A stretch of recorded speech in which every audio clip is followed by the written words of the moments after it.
AEM news देखने के लिए फेसबुक पर लाइक करें, यूट्यूब पर सब्सक्राइब करें और बेल आइकन दबाना ना भूलें।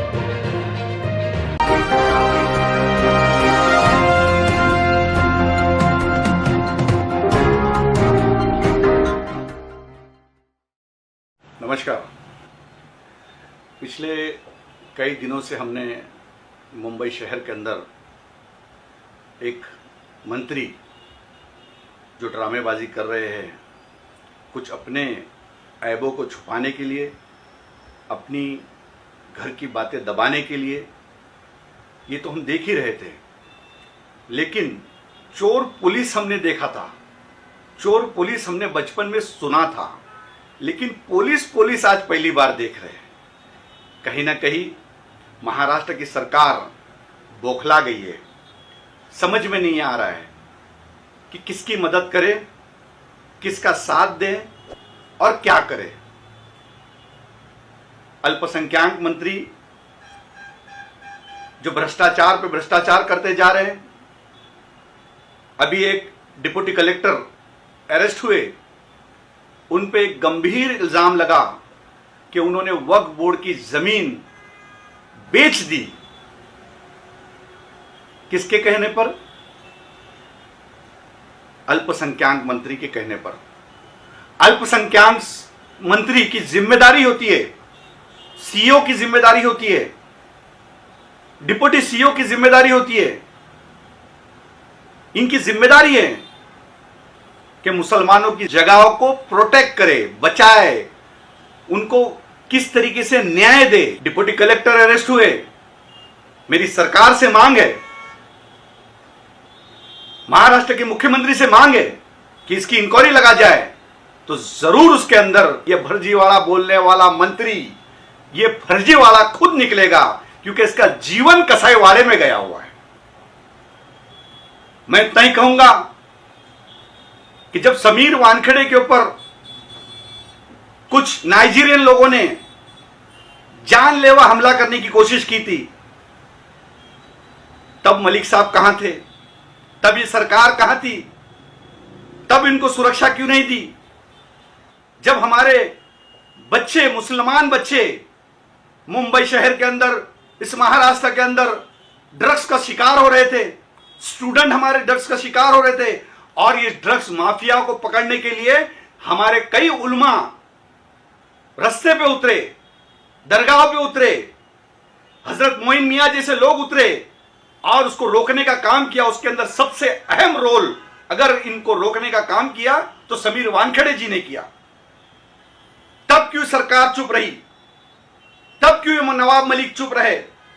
मेरा सवाल है उनसे। कुरला के बच्चे को पूछो, उनके मतदार संघ के बच्चे को पूछो।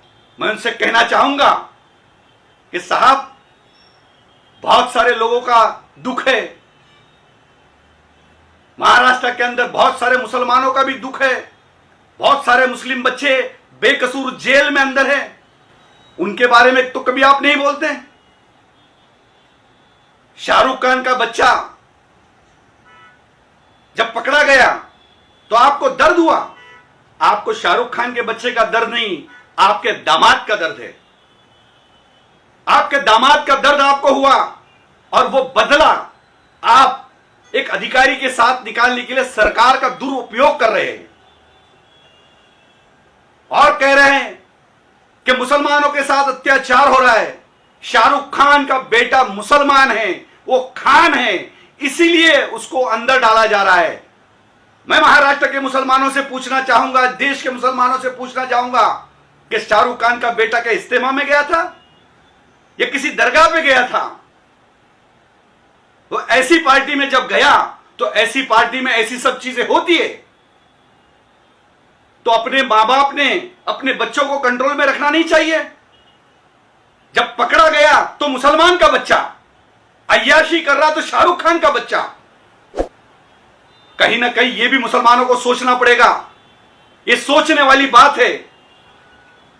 एक अधिकारी को बार बार घेरे में लाकर पूछा जा रहा है कि आप गलत हो, आपके साथ इतने लोग थे, आपके साथ उतने लोग थे, उसकी जेब में इतनी चरस थी, उसकी जेब में इतना ड्रग्स था, जहर छोटा हो या बड़ा हो, जहर जहर होता है। गुनाह छोटा हो या गुनाह बड़ा हो, गुनाह गुनाह होता है। अगर ये गुनाह करते वक्त अगर कोई पकड़ा जाता है, वो देश के गलत तरीके से जाके कोई गुनाह करता है, वो गुनाहगार होता है। वो किसी का भी बेटा होने दो, किसी का भी दामाद होने दो। मैं मलिक साहब से पूछना चाहूंगा कि ये सारा दर्द किस बात का है? अगर इतना दर्द मुसलमान कौम के लिए अगर आपने सोचा होता, आपके मतदार संघ के अंदर जो बच्चे बिगड़ रहे हैं उसका कारण आप हो। आपके मतदार संघ के अंदर जो चरस, गांजा, अफीम, ड्रग्स खुलेआम बिका जा रहा है, बेच रहे, उसके जिम्मेदार आप हो।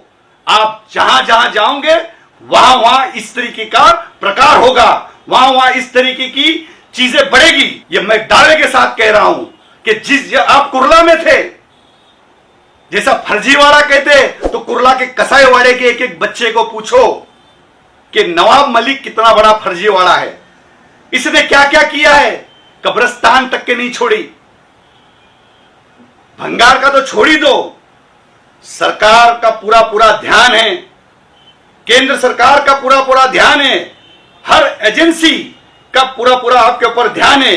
इसके बाद आपके जो रिश्तेदार जिस तरीके से लोखंड चोरी करते हैं, जिस तरीके से लूटने का काम करते हैं, उन सबको एक्सपोज करने का काम यह हाजी अराफात शेख करेगा। यह आपके साथ बोलने में मैं हिचकिचाऊंगा नहीं। बहुत सारी चीजें हैं, किस तरीके से एक सीईओ को वक्फ बोर्ड के ऊपर अपनी मर्जी के लिए, अपने स्वार्थ के लिए आपने बिठाया, और कितने ऑर्डर मालेगांव से लेकर, पुणे से लेकर, मुंब्रा से लेकर, ऐसे कहां कहां आपने महाराष्ट्र में ऑर्डर किया बिगर बोर्ड की परमिशन, बिगर कैबिनेट की परमिशन के। आपने जो जो किया सब एक्सपोज करने का काम करेंगे। यही आपके सामने कहने के लिए आज हाजी अराफात शेख हाजिर हुआ हूं।